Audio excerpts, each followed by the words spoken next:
Sebagian salafus saleh karena takutnya sama Allah, kalau jalan kakinya kesentuh batu, a'udzubillahi minasyaitonirrajim, astagfirullah wa atubu ilaih. Ada apa nih? Peringatan dari Allah. Hanya itu.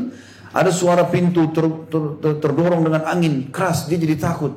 Ada apa ya? Astagfirullah wa atubu ilaih. Peringatan-peringatan yang sangat peka. Rasa takut itu ada bagi orang beriman. Allahu Rabbi wal Islamu dini wa Muhammadan Rasulullah. Baik, ini tinggal poin terakhir, poin masalah L, ya. Syarat-syarat berharap.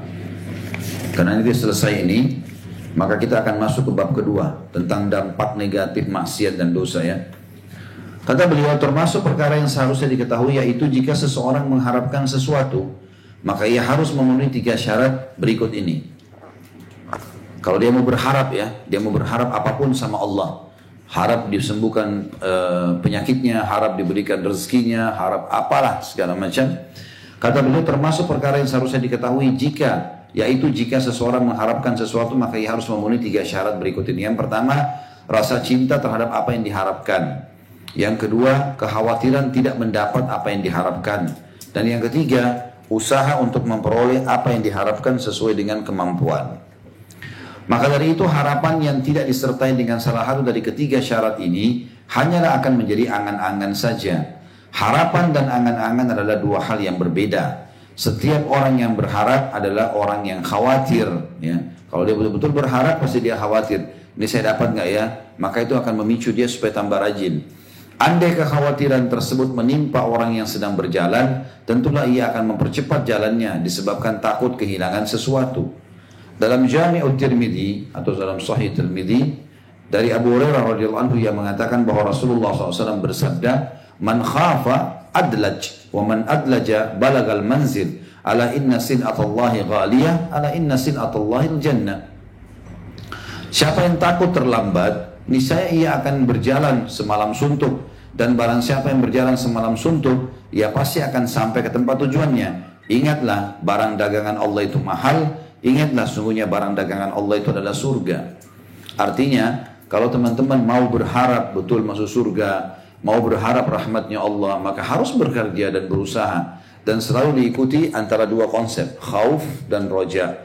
Khauf artinya dia takut jangan sampai tidak diterima sama Allah, maka dia berusaha maksimalkan. Dan roja berharap terus, tidak pernah berhenti. Tamak dengan rahmat Allah, ini bagian daripada syariat. Saya pernah jelaskan teman-teman, jangan tunggu sakit baru minta kesembuhan. Walaupun itu sunnahnya, kalau sudah sakit silakan minta kesembuhan. Tetap lebih afdal, kalau kita lagi sehat kayak sekarang, Masya Allah lagi sehat semuanya, Bapak Ibu lebih baik berdoa sama Allah, mengatakan, "Ya Allah, pertahankan kesehatanku." Itu lebih afdal, lebih baik, karena tamak dengan rahmat Allah dibandingkan kalau sudah sakit minta disembuhkan. Ya. Lebih baik teman-teman kita lagi kaya, lalu kita mengatakan, "Ya Allah, berkahi, tambahi," dan segala macam, tamak dengan rahmat Allah, daripada sudah bangkrut baru minta jalan keluar sama Allah. Walaupun yang kedua boleh, tapi ini lebih afdal. Minta kesehatan selama sehat, minta kekayaan selama kaya, minta diberkahi keturunan sementara keturunan sudah ada, itu jauh lebih afdal, lebih baik, ya lebih mulia, pahala yang lebih besar dibandingkan nanti kalau sudah ada masalah baru kita minta solusi. Itu yang dimaksud. Jadi kalau orang, kata Nabi SAW, ini bahasa yang mengandung kiasan yang sangat tinggi, ya. Kata Nabi SAW, siapa yang takut terlambat, jangan sampai ada amal yang tidak diterima nih. Jangan sampai amal saya kurang untuk masuk surga, niscaya ia akan berjalan semalam suntuk. Maksudnya ibaratnya, dia akan jalan sepanjang hidupnya istiqamah, berada di antara harapan dan ketakutan. Dia selalu begitu, ya. Bahkan pepatah salah satu ulama mengatakan, ingatlah, dari ulama salafus saleh, ingatlah, tidak akan bertemu antara 2 kegembiraan dan 2 ketakutan. Maksudnya apa? Kalau di dunia dia foya-foya, selalu saja menganggap semua tidak ada masalah, maka ini akan ketakutan nanti di akhirat. Tidak bisa ketemu antara itu sama kegembiraan di akhirat nanti. Dan siapa yang takut di dunia, khawatir, maka dia jaga, dia hati-hati. Ini nggak boleh, oh ini boleh, yang boleh saja, ini nggak boleh. Banyak hal yang dibatasi sama dia, maka dia akan bahagia di sana. Karena tidak bisa ketemu antara takut sini sama kebahagiaan di sana. Tapi tidak ketemu gembira sini akan dengan di sana kegembiraan. Pasti di sana akan ada takut. Ya. Maka Nabi SAW mengatakan, siapa yang takut terlambat, tidak bisa masuk surga. Terlambat nih, tobatnya baru umur 25 tahun, 30 tahun, 35 tahun, saya baru tahu nih, baru belajar sekarang. Maka dia akan berjalan semalam suntuk, artinya sisa umurnya pakai segera. Segera pakai dengan kebaikan-kebaikan. Dan barang siapa yang berjalan semalam suntuk, maksudnya sepanjang hidup sisa umurnya dengan baik, antara takut dan berharap, ia pasti akan sampai ke tempat tujuan, surga. Karena Nabi SAW bilang, ingatlah barang dagangan Allah kalau kalian jalan semalam suntuk, sisa umur kalian dalam ketaatan dan meninggalkan maksiat, itu sangat mahal. Nilainya sangat luar biasa. Dan ketahuilah, sesungguhnya barang dagangan Allah yang Allah gantikan dan berikan karena kalian patuh adalah surga. Nggak layak amal kita untuk dapatkan surga itu, karena keabadian yang luar biasa. Masih ingat hadis yang pernah saya jelaskan masalah keutamaan surga diantaranya? Kata Nabi SAW akan didatangkan nanti di akhirat orang yang paling menderita di dunia. Paling susah, nggak pernah ada alas kakinya. Bajunya cuma itu di badan, sampai sobek-sobek, makanannya pas-pasan, tapi suka ibadah. Orang yang paling menderita di dunia didatangkan, lalu dicelupkan selama 70 tahun misalnya dia menderita di dunia. Allah datangkan di akhirat, dicelupkan satu celupan di surga, dikeluarkan. Lalu ditanya, pernah kau rasa susah selama ini? Pernah kau rasa kesengsaraan? Dia bilang tidak pernah demi Allah. Hilang semua. Jadi saking nikmatnya surga, sekali celupan kita lupain semua dunia itu. Oh ternyata cuma ini saja. Mirip dengan orang yang mati syahid. Ya, kata Nabi SAW, sungguh aku berharap aku terbunuh di jalan Allah. Lalu aku dihidupkan lagi, aku terbunuh lagi. Jadi para syuhada berharap prosesi matinya itu loh. Bukan berharap kembali ikut jihad saja, tidak. Berharap pada saat ditusuk, dipenggal lehernya. Itu yang mereka berharap. Karena itu konsep mati syahidnya di situ kan. Kalau ikut jihadnya berarti pahala jihadnya. Maka aku berharap aku terbunuh di jalan Allah. Lalu aku dihidupkan lagi, aku terbunuh lagi. Sampai 10 kali. Karena besarnya pahala yang Allah janjikan. Dan kata Nabi SAW, tidak ada syuhada. Tidak ada orang yang mati syahid kecuali semuanya. Tidak ada orang yang meninggal berharap kembali ke dunia kecuali para syuhada. Mereka berharap, mereka dihidupkan lagi, kemudian mereka terbunuh lagi. Begitu terus. Jadi prosesi matinya yang kita anggap itu, oh ini ditusuk nih, oh ini dipenggal nih. Justru itu yang mereka harapkan. Karena ternyata prosesi itu tidak seimbang dengan balasan apa yang mereka dapatkan. Semuanya mereka lihat begitu mati, hijab matanya terbuka sudah. Oh ini malaikat, oh ini surga. Bahkan ruhnya orang beriman yang mati syahid itu, semoga Allah karuniakan kita, itu berada di pelatuk-pelatuk burung yang berterbangan di surga. Dia menikmati semuanya. Coba baca keutamaan syuhada seperti apa gitu. Dan itu yang dimaksudkan di sini. Jadi dia akan berusaha karena dia sudah tahu. Sebagaimana Allah Subhanahu wa taala memberikan harapan untuk orang-orang yang melakukan amal saleh, maka dia juga menyertakan rasa takut bagi mereka. Ya. Jadi kalau Bapak Ibu rasa, Ustaz saya kok rasa takut ya, nanti saya masuk neraka nih. Itu tanda-tanda keimanan. Karena dengan adanya rasa takut itu kita kayak jadi pengawas. Kayaknya kurang nih amal saya. Kayaknya sedekah saya masih kurang nih. Kayaknya saya harus lebih giat baca Quran nih. Begitu. Itu tanda-tanda keimanan.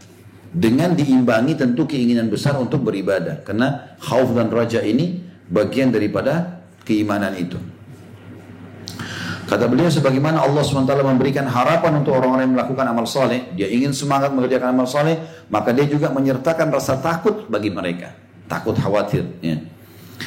Berdasarkan hal ini, diketahui bahwa rasa harap dan takut yang bermanfaat adalah yang teriringi oleh amal saleh. Allah berfirman dalam surah Al-Mu'minun ayat 57-61, A'udzubillahi minasyaitonirrajim. Innal ladzina hum min khasyati rabbihim mushfikun walladzina hum biayati rabbihim yu'minun walladzina hum birabbihim la yusyrikun walladzina yu'tuna ma ataw wa qulubuhum wajilatun annahum ila rabbihim raji'un ulaika yusari'una fil khairati wa hum laha sabiqun. Artinya ini firman Allah surah Al-Mu'minun ayat 57-61. Renungi baik-baik. Sungguh kata Allah, orang-orang yang karena takut azab Rabbnya, berarti memang orang yang beriman, makin tinggi tingkat iman kita teman-teman, makin tinggi rasa takut kita terhadap azab Allah. Takut mati nanti bagaimana ya, sudah siap nggak amal. Takut nanti kalau masuk neraka ini bagaimana ya. Allah mengatakan sungguh orang-orang yang karena takut azab Rabbnya, mereka sangat berhati-hati kata Allah. Dan mereka yang beriman dengan tanda-tanda kekuasaan Rabbnya, tadi fenomena alam, tsunami, banjir, segala macam.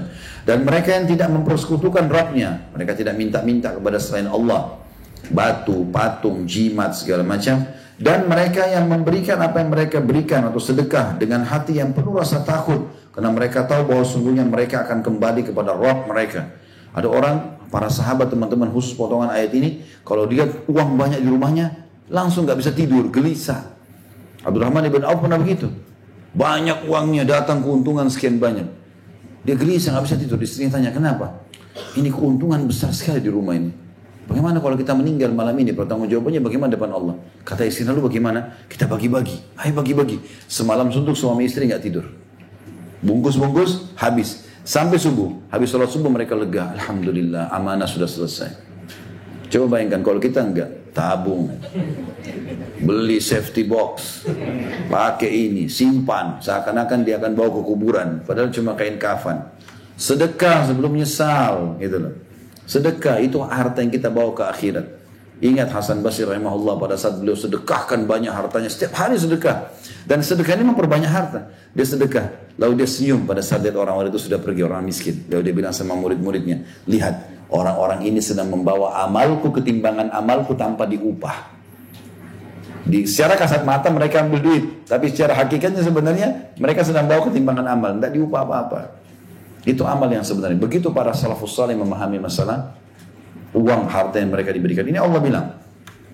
Dan mereka yang memberikan apa yang mereka berikan atau sedekah dengan hati yang penuh rasa takut. Karena mereka tahu bahwa sesungguhnya mereka akan kembali kepada Rabb mereka.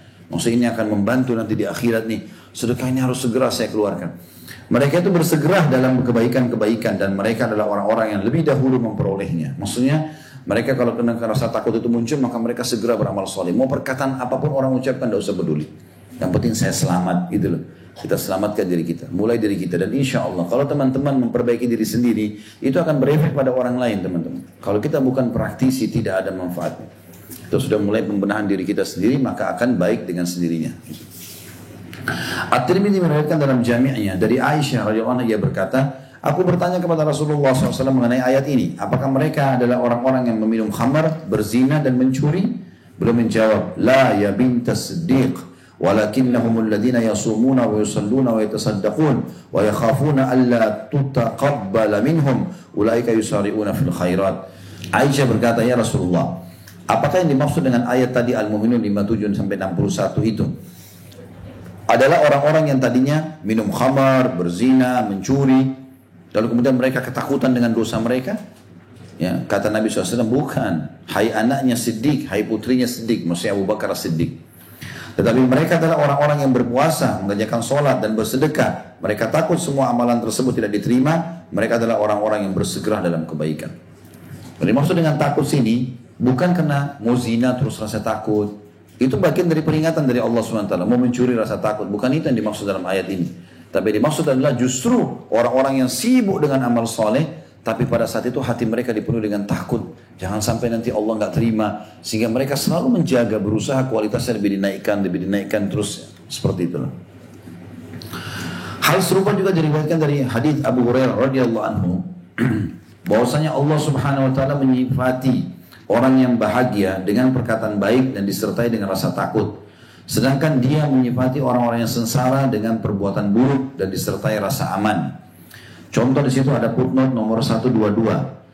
Allah menyifati orang-orang yang bahagia dengan perbuatan baik dan disertai dengan rasa takut dalam firman-Nya dalam surah Ar-Ra'd ayat 21. A'udzu billahi minasyaitonir rajim walladzina yasiruna ma amarahumullahu bihi an yusalla wa yakhshawna rabbahum wa yakhafuna su'al hisab. Dan orang-orang yang menghubungkan apa yang diperintahkan Allah agar dihubungkan, maksudnya silaturahim, dan mereka takut kepada Rabb-Nya dan takut kepada hisab yang buruk. Artinya apa? Allah Subhanahu Wa Taala memberikan memang perasaan yang sangat luar biasa takut bagi orang-orang beriman. Makanya hadir majelis ilmu teman-teman, kalau kita dengar tentang surga, tentang neraka, kita punya rasa takut, ya, rasa khawatir, itu tanda keimanan.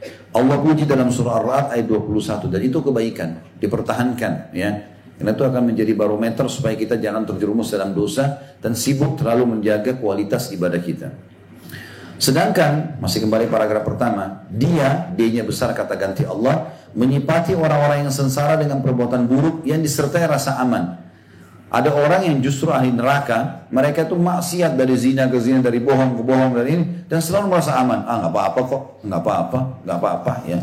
Itu Allah sebutkan dalam firman-Nya surah Al-Isra ayat 68. Di footnote nomor 123 di bawah sekali ada angka kecil 123, sebagaimana tercantum dalam firman Allah surah Al-Isra ayat 68. A'udzu billahi minasyaitonir rajim. Afa amintum an yakhsifa Afa amintum an yakhsifa bikum janibal barri aw yursila alaikum hasiban thumma la tajidu lakum wakila. Maka apakah kamu merasa aman bahwa dia-nya kata ganti Allah jadi besar, bahwa dia tidak akan membenamkan sebagian daratan bersama kamu, atau dia Allah meniupkan angin keras yang membawa batu-batu kerikil dan kamu tidak akan mendapat seorang pelindung pun. Bayangkan teman-teman, sampai kaum salafus saleh, ya para sahabat, para tabiin, saking pekahnya dengan masalah ini sampai mereka mengatakan, aku tahu kalau aku sedang berbuat dosa. Dan itu peringatan dari Allah pada saat terjadi perubahan sikap istriku.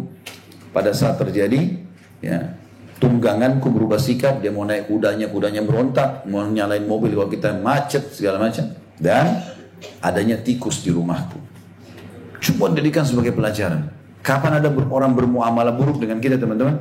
Kenapa ya? Astagfirullah wa atubu ilaih. Sebagian salafus saleh karena takutnya sama Allah, kalau jalan kakinya kesentuh batu, A'udzubillahi minasyaitonirrajim. Astagfirullah wa atubu ilaih. Ada apa nih? Peringatan dari Allah. Hanya itu. Ada suara pintu terdorong dengan angin keras, dia jadi takut. Ada apa ya? Astagfirullah wa atubu ilaih. Peringatan-peringatan yang sangat peka. Rasa takut itu ada bagi orang beriman. Tapi membuat positif, dia jadi takut sama Allah. Ini peringatan dari Allah. Itu baik, itu tanda keimanan. Kalau Bapak Ibu bisa pertahankan itu sampai meninggal, itu luar biasa. Karena kita akan selalu berada di tahapan keimanan itu. Maksudnya amal soleh apa lagi nih? Kalau ada sedikit peringatan, astagfirullah gitu. Nabi Daud alaihissalam disebutkan cirinya, kalau sedikit saja ada sesuatu peringatan, langsung ruku kepada Allah, sujud, nangis. Ya Allah, ada dosa apa, maafkan ya Allah. Begitu. Luar biasanya mereka kepada Allah SWT. Itu yang dimaksud di sini. Kata beliau, siapa saja yang memperhatikan kondisi para sahabat, niscaya akan mendapati mereka berada pada puncak amal disertai dengan puncak rasa takut. Adapun kita menggabungkan antara kurangnya amal, bahkan kelalaian dengan rasa aman. Sayangnya kita terbalik. Amal kita kurang, selalu merasa aman. Mereka sudah amalnya besar, ketakutannya juga besar. Itu yang harus terjadi sebetulnya. Makanya sekali lagi kalau teman-teman merasa takut, sering gitu ada pertanyaan masuk ke saya, Ustaz, saya setelah ikut pengajian saya jadi takut, saya begini, saya begitu, takut dengan dosa-dosa dulu nanti dihukum sama Allah, takut amal saya kurang. Itu tanda keimanan. Saya sering ingatkan, pertahankan itu bagus. Barometer itu nanti akan membuat kita jalan dalam hati-hatian. Enggak mau deh nanti akan begini, enggak mau nanti gitu. Kata beliau, renungkanlah perkataan Abu Bakar Siddiq radhiyallahu anhu berikut ini. Aku ingin sekiranya aku menjadi sehelai rambut di sisi seorang hamba mukmin. Athar ini diriwayatkan oleh Imam Ahmad. Abu Bakar berkata, dengan luar biasanya ketaatannya kepada Allah, ya sampai Nabi SAW tunjuk kalau Abu Bakar di surga, berapa banyak jaminan kepada Abu Bakar. Itu pun masih membuat Abu Bakar merasa khawatir, bukan tidak percaya dengan Nabi SAW, tapi dia tetap itu tingkat jaminan Allah ini diikuti dengan rasa takut yang tinggi. Dia bilang, aku berharap kalau aku cuma menjadi sehelai rambut di badannya orang beriman. Udah orang beriman bisa selamat, aku ikut selamat sama dia. Padahal Abu Bakar siapa dia? Sampai kata Nabi SAW, kalau ditimbang imannya Abu Bakar satu timbangan, dan ditimbang imannya seluruh umat ini, semua sahabat, semua tabi'in, semua kita, yang sudah mati, yang masih hidup, yang akan lahir nanti, ditimbang imannya di sebelah, Abu Bakar lebih berat. Satu orang ngalahin kita semua. Tapi rasa takutnya luar biasa. Dia bilang, saya berharap menjadi sehelai rambutnya orang beriman saja. Disebutkan pula Abu Bakar memegang lisannya seraya berkata, inilah yang menggiringku ke dalam kebinasaan. Beliau pegang lisannya, lalu beliau tarik sendiri, beliau mengatakan, ini yang membinasakan aku. Kalau salah digunakan ini bahaya. Dia nasihati dirinya. Beliaulah orang yang banyak menangis. Seperti sarannya, menangislah. Jika kalian tidak bisa menangis, maka berpura-puralah menangis. Maksudnya buat diri kalian menangis. Baca Al-Quran tentang neraka. Gak bisa nangis. Ya Allah, buat aku nangis. Para sahabat begitu. Pernah Abu Bakar sama Abu Bakar sama Nabi SAW duduk subuh sambil menangis. Karena firman Allah turun pada saat itu, ya, mengingatkan Nabi kenapa 60 tawanan Badar itu gak dibunuh. Umar datang, Umar lalu melihat mengatakan, wahai Rasulullah, wahai Abu Bakar, apa yang buat kalian menangis? Beritahukan supaya saya ikut menangis. Kalau orang beriman kalau menangis, kita ikut nangis sama mereka. Bukan malah kita bilang, oh itu orang nangis ya. Kenapa dia nangis ya? Malah tanda tanya. Gitu kan? Kenapa gak gembira saja? Kenapa gak begini saja? Dan seterusnya. Ya. Dikatakan juga, ketika mengerjakan sholat, sahabat ini seperti sebatang pohon disebabkan rasa takutnya kepada Allah Subhanahu Wa Taala. Artinya Abu Bakar dan hampir semua sahabat itu kalau sudah takbir, Allahu Akbar. Saking takutnya sama Allah, sampai mereka seperti batang pohon kurma, gak gerak sama sekali. Dalam riwayat dikatakan sampai kalau kumbang atau lebah datang menyengat dahi mereka berdarah, mereka tidak bergerak. Tidak bergerak sama sekali. Ada di antara sahabat Nabi radhiyallahu anhum ajma'in itu sholat, jaga malam pasukan, dipanah oleh musuh, kena jantungnya, sebelah kiri dadanya kena. Itu berdarah, tidak bergerak sedikit pun. Panah. Kita kadang-kadang cuma digigit nyamuk sudah luar biasa. Panah dia nggak gerak. Maka musuh itu curiga. Ini manusia atau bukan? Kena disembah belukar. Dilempar lagi anak panah yang kedua. Kena di posisi yang sama. Luka, berdarah, sobek. Gak bergerak. Sampai penuh anak panah. Karena orang itu lemparin terus anak panah. Penasaran. Ini manusia atau bukan? Maka setelah sudah banyak anak panah dan jadi berat di dadanya dan darah terus ngucur. Dia bilang saya pun ruku. Waktu saya ruku orang itu lari. Dia tahu ini manusia. Dia bilang demi Allah kalau bukan saya khawatir saya mati terbunuh lalu Rasulullah SAW dan para sahabat dikejar oleh musuh atau diserang musuh tiba-tiba, aku akan lanjutkan untuk menyelesaikan surah Al-Kahfi pada malam itu. Enggak goyang, gitu. Bagaimana mereka tahu ini sedang berhadapan sama Allah? Hasan radhiyallahu anhu, cucu Nabi SAW, kalau mau masuk masjid teman-teman, kalau habis wudu mau masuk masjid wajahnya memerah, ketakutan. Sampai orang-orang tanya, hai Hasan, ada apa dengan kamu? Dia bilang, apa kalian tidak tahu aku akan masuk ke istananya siapa sekarang? Masjid yang mungkin kita anggap biasa tiap hari kita masuk, tahu ini istananya Allah. Apa kalian tidak tahu aku akan bertemu dengan raja siapa dan istananya siapa yang akan aku masuki? Ini hanya dipahami oleh orang beriman saja. Kita kadang-kadang masuk masjid, keluar masjid, bercanda segala macam, kita anggap itu biasa, padahal itu rumahnya Allah kita masuki. Bagaimana kalau kita masuk ke istana merdeka saja? Atur jalannya, atur kata-katanya, bajunya bagus. Kenapa ke masjid tidak begini? Nah, itu istananya Allah SWT. Orang beriman selalu begitu, tingkat ketakutannya seimbang dengan tingkat amalnya. Maka kalau itu ada, itu sangat positif. Itu yang Ibnu Qayyim tekankan di sini rahimahullah. Kata beliau suatu ketika ada yang membawakan seekor burung kepadanya, maksudnya Abu Bakar. Lalu Abu Bakar membolak-balikannya lalu berkata, tidaklah hewan buruan ditangkap dan pohon ditebang, melainkan ada tasbih yang disia-siakan. Jadi Abu Bakar memperingatkan dirinya. Jadi pada saat burung itu didatangkan, sudah dimasak, ya, kemudian burung ini hasil buruan, mau dihidangkan buat beliau. Maka beliau pun membolak-balikan daging burung itu sambil mengucapkan kalimat tidak semua orang faham. Orang beriman bisa faham itu. Dia mengatakan, tidaklah ya seekor burung seperti ini terbunuh atau pohon ditebang kecuali akan ada tasbih yang berhenti. Karena mereka semua sedang bertasbih kepada Allah SWT. Ada hadis sahih menjelaskan, kalau tiba hari Jumat, yang kita sekarang hari Jumat ini, kalau tiba pagi hari Jumat, seluruh makhluknya Allah, kecuali jin dan manusia, menegadahkan kepalanya ke langit. Mau serangga, mau hewan-hewan, mau pohon-pohon, segala macam. Menunggu apakah sangkakala ditiup atau tidak. Karena kiamat tidak terjadi kecuali hari Jumat. Cuma kita saja yang lalai. Manusia sama jin yang banyak yang lalai. Dan sampai kapan teman-teman mau jadi manusia yang lalai terus, atau mau jadi orang yang baik ini? Tujuannya harus berubah, gitu ya. Kalau kita tidak berubah dan tidak mengubah diri kita sendiri, tidak akan pernah terjadi perubahan sama sekali. Dan rugilah kita, penyesalan di akhirat. Makanya teman-teman sampai peringatan pagi ini pada diri saya dan pada teman-teman sekalian dari Allah Subhanahu Wa Taala. Tidak usah lihat siapa yang bicara, apa yang disampaikan, ilmu ambil. Dan bagus dan beruntunglah orang yang segera memperbaiki dirinya. Kata Nabi SAW dalam hadis sahih, beruntunglah orang yang segera memaksakan dirinya sampai dia berdebu, dia menunggangi kuda dan berlari di medan perang untuk mendapatkan mati syahid. Jadi sudah tahu ini waktunya tinggal terbatas, tinggal sedikit lalu mereka masuk ke surga. Ya, itu tujuannya. Begitu juga dengan seorang sahabat di perang Badar waktu Nabi SAW bilang, demi Allah tidak ada seorang pun dari kalian, 313 orang sahabat yang hadir di sini, kemudian terbunuh di tangan orang-orang Quraisy, ditunjuk musuh-musuh itu. Pedangnya, anak panahnya mereka, tombak kena tubuh kalian, kecuali kalian pasti masuk surga. Luasnya seluas langit dan bumi. Ada sahabat satu, dia mengatakan, bakin ya Rasulullah, indah sekali ya Rasulullah. Lalu kata Nabi SAW, kenapa kau bilang bakin? Ya Rasulullah, ulangi lagi. Kata Nabi SAW, demi Allah, tidak ada seorang pun dari kalian yang terbunuh di sini ya, oleh orang-orang kafir itu, mau tombak kah, mau pedang kah, mau segala macam kena tubuh kalian, kecuali pasti masuk surga. Luasnya seluas langit dan bumi. Dia mengatakan, bakin ya Rasulullah, indah sekali ya Rasulullah. Apakah seseorang di antara kami dibunuh oleh orang-orang kafir itu? Cuma ditusuk, cuma dipenggal, apalah, terus masuk surga, seluas langit dan bumi? Kata Nabi SAW, iya. Lalu Nabi bertakbir, suruh pasukan menyerang. Sahabat ini rupanya lagi pegang 2 butir kurma. Dia bilang, saya akan habiskan kurma ini baru saya mati syahid. Dia kunyah satu dipegang. Begitu dia kunyah, lalu teringat di benaknya dia, kalau saya tunggu kurma ini habis, maka lama sekali masuk surga. Dibuang sama dia, langsung menyerang musuh, mati terbunuh. Begitu luar biasanya mereka. Kita teman-teman kadang-kadang lemah sekali. Dengar azan, sholat ke masjid nggak ya? Lo azan sudah kedengar. Bukannya bangun, berdiri gitu. Ini mereka depan mata musuh mau ditusuk, mereka seperti itu. Makanya teman-teman, makin tinggi tingkat ibadah kita lakukan, maka makin besar kepekaan kita seperti tadi. Itu gak bisa muncul kecuali kita paksakan diri ibadah. Makin peka, dan jangan buka pintu dosa. Setiap ada peluang dosa, tutup. Dan setiap orang di antara kita pasti punya peluang berdosa. Pasti.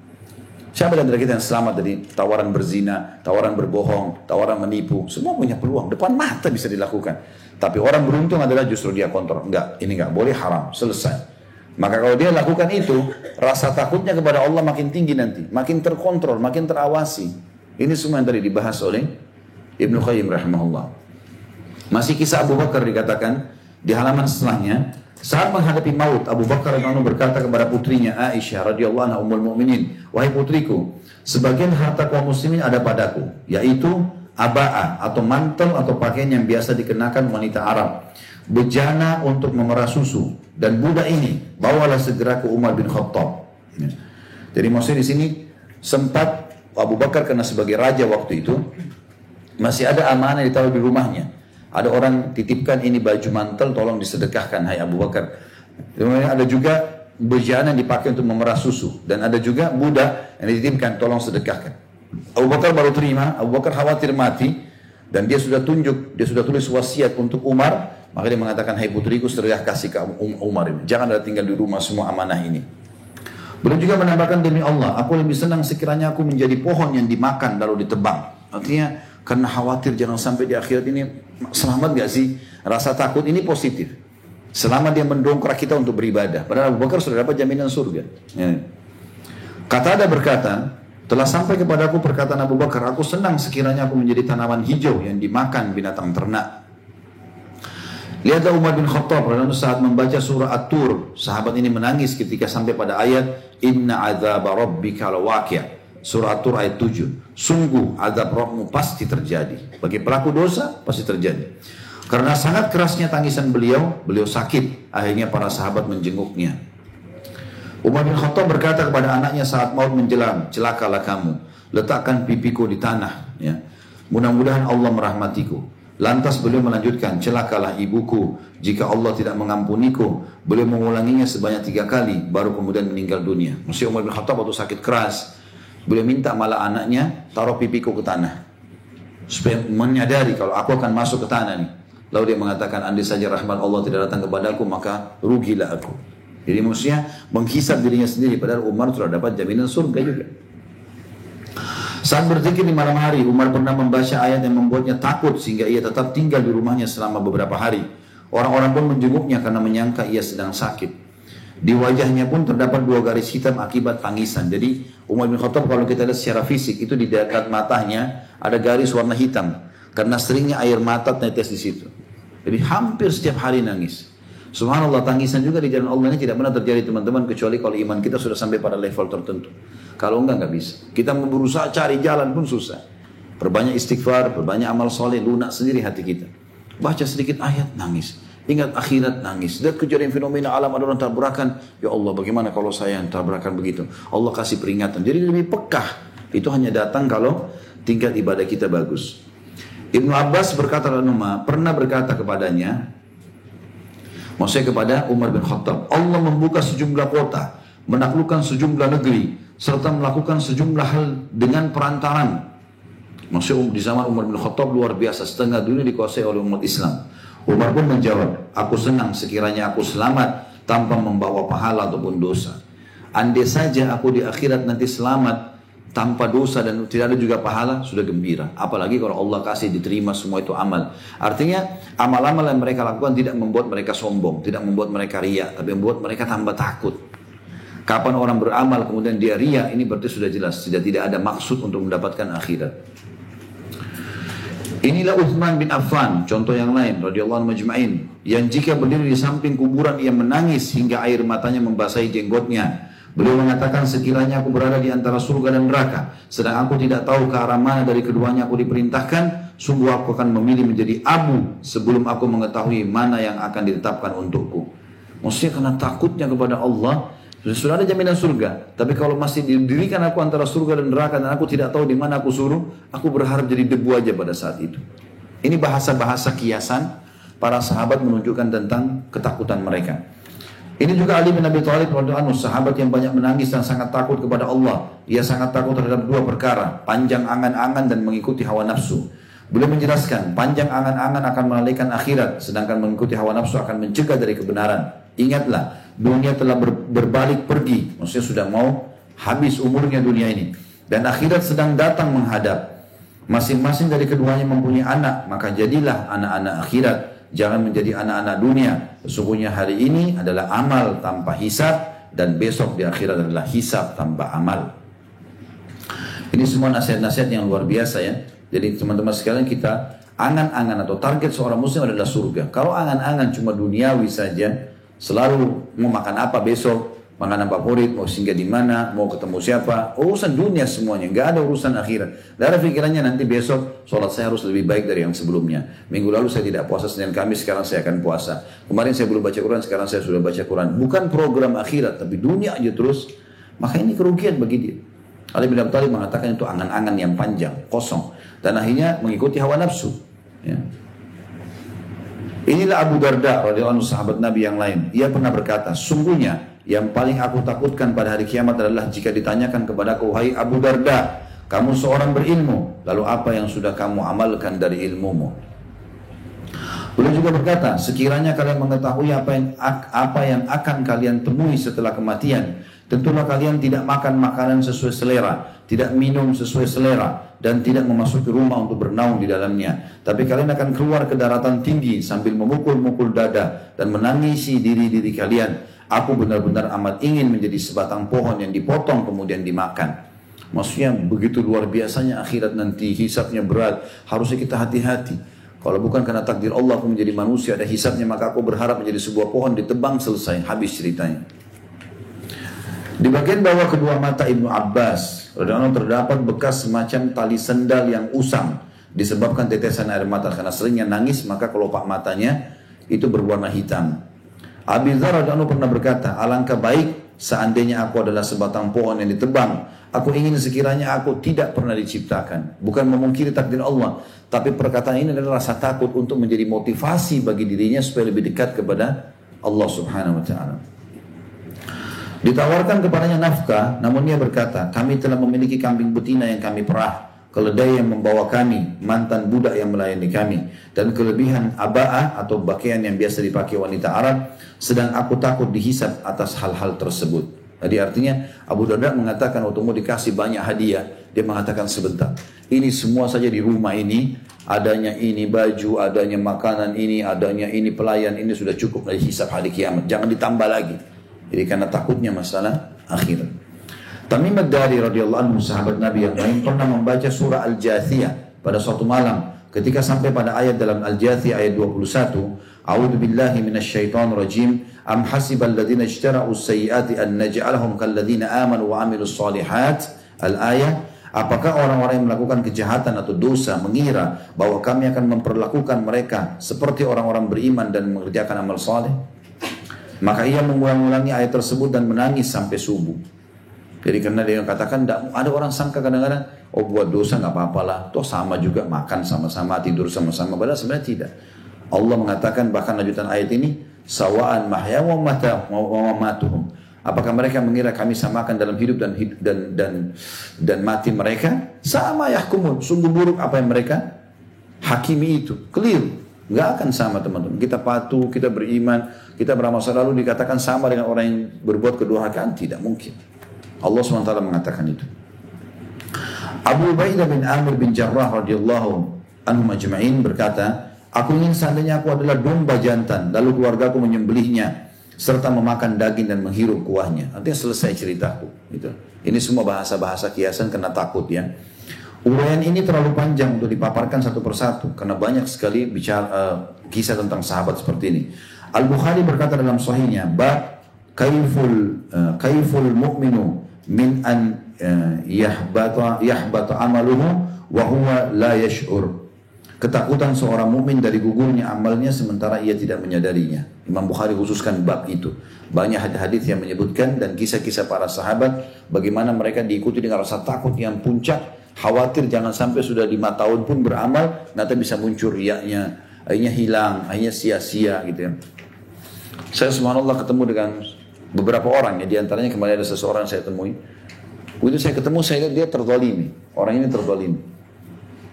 Dia ngomong lah begini, begitu, begini, saya sudah buat ini, macam-macam disebut sama dia. Betul dia bicara, saya bilang, akhi, afwan, bisa saya kasih masukan? Bisa. Antum tahu masalah mannan? Mannan ini nyebut-nyebut kebaikan, ya. Itu termasuk Imam Ghazali masukkan dalam kategori dosa besar. Kebetulan dia faham. Dia bilang, iya tahu. Baik. Antum daripada sebutkan kebaikan antum tadi, ini bisa mannan. Betul antum terzalimi, tapi sebutkan kebaikan antum ini bisa menghilangkan pahalanya. Oh iya ya Ustaz ya, iya. Jangan sampai antum sekian tahun berkhidmat di sebuah tempat menjadi penyebab banyak perkembangan perusahaan itu kah, pesantren itu kah, lembaga itu kah. Antum sudah punya andil, sudah ada pahalanya. Sekarang antum terzalimi, lalu antum sudah tidak dapat hak dunia, tidak dapat juga hak akhirat, rugi benar. Udah hak dunia antum tidak dapat, itu aja antum urus. Gak usah sebut-sebut yang sudah berlalu. Iya benar, iya nanti hilang dua-duanya. Kadang-kadang subhanallah manusia tidak sadar. Nyebut-nyebutin ternyata hilang percuma nanti. Ya. Jadi teman-teman kalau sudah beramal soleh, diam, sudah tutup. Malaikat sudah catat, tidak ada yang tahu. Tidak usah ada yang tahu. Kata Nabi SAW, Inna Allah yuhibbut taqiyul ganiyul khafi. Allah sangat cinta hambanya yang bertakwa, patuh, kaya, suka menyumbang, dan suka merahasiakan amal, khafi. Tidak ada yang tahu amalnya. Dia buat, dia pergi. Udah, dia nyumbang, dia diam. Ditanya namanya sudah hamba Allah, selesai. Gak ada pamer-pamer. Ada orang subhanallah tidak. Baru nyumbang sedikit. Itu masjid saya yang kasih itu keramiknya. Itu AC lihat gak? Itu saya yang beli. Untuk apa? Untuk orang bilang, oh hebat ya. Pujian orang sepanjang lidahnya. Bodoh benar. Tidak usah teman-teman. Orang beriman tahu ada urusan akhirat. Ada malaikat yang catat masalah itu. Ibrahim At-Taimi mengatakan, tidaklah aku membandingkan antara perkataan dan amalku. Melainkan aku khawatir menjadi seorang pendusta. Artinya dia khawatir, kalau aku sudah mulai menyebut amalku, maka berarti aku jadi seorang pendusta nanti. Ternyata amal itu aku tidak buat untuk Allah. Ya, artinya dia mengawasi dirinya, tidak mau cerita apa-apa. Tidak mau cerita apa-apa. Ibnu Abi Mulaika berkata, aku pernah bertemu 30 sahabat Nabi. Semuanya takut jika kemunafikan menimpa mereka. Tidak seorang pun dari mereka yang mengatakan bahwa imannya seperti Jibril dan Mikail. Sahabat Nabi sudah ikut berperang dengan Nabi, lihat Nabi dengan mata kepala, Nabi jamin surga, semuanya masih mengatakan, aku khawatir jangan sampai aku munafik. Ada sahabat Nabi terkenal dengan orang yang merahasiakan atau orang yang memegang rahasia Nabi, Hudzaifah bin Yaman radhiyallahu anhu. Umar bin Khattab pernah ketemu dia, lalu Umar mengatakan, apakah Rasulullah menghitungku termasuk munafik? Umar kira dirinya munafik, takut, khawatir. Kata Hudzaifah, tidak ada, kau tidak masuk. Gitu. Tapi yang jelas Hudzaifah tahu betul namanya orang-orang ini, gitu kan. Tapi bagaimana Umar bin Khattab khawatir jangan sampai dia termasuk ini bukan orang beriman. Disebutkan dari Al Hasan radhiyallahu rahimahullah Hasan Basri, ia berkata, tidak ada yang takut kemunafikan selain orang mukmin dan tidak ada yang merasa aman darinya selain memang orang munafik. Ya, tidak ada orang yang takut berdusta nanti masuk orang munafik nih, atau orang yang takut ingkar janji sehingga dia masuk orang munafik. Tidak ada yang takut begitu kecuali orang beriman. Kalau orang merasa aman, ya itu kan sifat munafik, saya tidak kok. Berarti dia munafik sendiri nanti. Bisa terjerumus dia di situ, ya. Karena merasa dirinya bangga dengan amalnya, padahal sebenarnya tidak.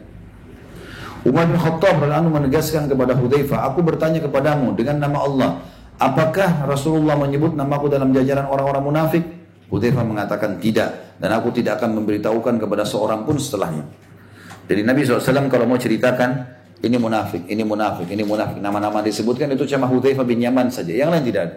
Sampai dikenal dengan sahibus sir Nabi SAW, orang yang memegang rahasia Nabi. Jadi dulu orang-orang belum tahu orang ini munafik atau tidak. Waktu Nabi SAW sudah meninggal, ya. Kalau Hudzaifah masih hidup, kalau Hudzaifah ikut sholat berarti itu orang mukmin. Kalau itu tidak disolati berarti orang munafik. Karena orang munafik Nabi nggak sholati. Maka mereka tahu orang munafik dari situ. Dan Hudzaifah bin Yaman menjaga rahasia. Orang yang tanya apakah saya munafik? Dia diam, dia tidak mau jawab. Kecuali Umar saja. Waktu Umar tanya, apakah saya termasuk munafik? Dan para ulama mengatakan, kelasnya Umar saja menanyakan dirinya apakah dia munafik atau tidak. Khawatir terjerumus. Kata Hudzaifah tidak. Dan mulai sekarang saya tidak akan sampaikan kepada siapapun setelahmu. Cuma kau saja yang tidak masuk ini, yang lain ada yang masuk. Gitu. Ya. Kemudian kata beliau di sini, saya penulis maksudnya, Ibnu Qayyim rahimahullah pernah mendengar guru kami, di situ gurunya maksudnya ada footnote nomor 141, Syekh Islam Ibnu Taimiyah. Ibnu Qayyim menulis buku ini dalam muridnya Ibnu Taimiyah rahimahullah. Mengatakan bahwa bukanlah maksud Hudzaifah, aku tidak mau menyatakan bahwa selainmu tidak terlepas dari kemunafikan, tapi maksudnya ialah aku tidak membuka pintu pertanyaan seperti ini lagi, sehingga aku harus memberi jawaban berupa rekomendasi, karena setiap orang yang bertanya apakah Rasulullah SAW menyebutkan namaku kepadamu. Jadi aku tidak mau lagi menjawab seperti ini, apakah aku munafik, tidak mau aku jawab apa-apa lagi, karena ini Nabi suruh rahasiakan. Saya menambahkan, kata Ibnu Qayyim, hal yang serupa dengan sikap ini adalah jawaban Nabi SAW kepada seseorang yang meminta kepada beliau untuk mendoakannya agar termasuk ke dalam 70.000 orang yang masuk surga tanpa hisab. Pada saat itu beliau mengatakan, kamu telah didahului oleh Ukasha. Jadi pernah Nabi SAW, Ukasha ini nama sahabat ya, radhiyallahu anhu. Maka pernah Nabi SAW duduk dengan para sahabat di masjid, lalu beliau mengatakan, ada 70.000 dari umatku masuk surga tanpa hisab. Lalu Ukasha berdiri mengatakan, ya Rasulullah, doakan saya termasuk itu. Nabi SAW mengatakan, kau termasuk itu, karena memang Ukasha layak, orang yang beribadah segala macam itu. Ada sahabat yang berdiri, rupanya sahabat ini ya, bukan orang yang, maksudnya sebagian ulama mengatakan mungkin belum sampai ke situ. Maka dia mengatakannya, Rasulullah doakan juga saya. Tapi Nabi tidak mau sakiti perasaannya. Nabi cuma mengatakan, kau telah didahului oleh Ukasha. Ya, artinya orang ini telah dahului kamu dari sebelumnya. Baik dahului kamu dari sisi ibadah, atau memang dasarnya dia lebih dulu minta doa. Beliau tidak bermaksud menyatakan bahwa hanya Ukasha yang paling berhak masuk surga tanpa hisab dibandingkan para sahabat yang lain. Akan tapi sekiranya beliau mendoakan juga penanya tadi, disini banyak orang melakukan hal serupa sehingga terbukalah pintu itu. Bisa jadi nanti ada yang maju meminta didoakan, padahal sebenarnya ia tidak berhak masuk ke dalam kelompok orang-orang yang masuk surga tanpa hisab. Oleh sebab itu bersikap diam adalah lebih utama dalam hal ini. Nah, artinya kesimpulannya teman-teman sekalian, bagaimana kita memaksimalkan ibadah kepada Allah Subhanahu wa taala dan jangan sia-siakan sisa umur yang ada. Allahu a'lam. Mudah-mudahan bisa diambil pelajaran dari sini.